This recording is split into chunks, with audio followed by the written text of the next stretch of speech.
अस्सलाम वालेकुम मुनव्वर भाई, ये अपना वाशी नाका में फ्रीवे से उतरते ना, वहाँ पे मोनोरेल पूरा टेढ़ा हो चुकी है। ये दूसरी ट्रेन आई है उसको टोचन मारने के लिए। ये देखो पूरी पब्लिक अंदर, फायर ब्रिगेड भी आई है। ये वाली पुलिस प्रशासन भी साथ में। ट्रेन पूरी टेढ़ी हो चुकी है, पटरी से नीचे आ गई है। जो हमारे आए यहाँ पे मुंबई पुलिस, तो फायर ब्रिगेड भी आई है। ये हम लोग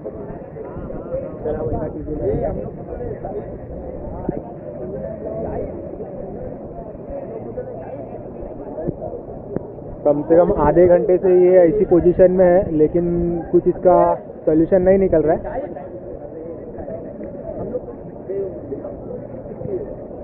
पब्लिक देखो आप इधर पे कितनी जगह खड़े के देख रहे हैं।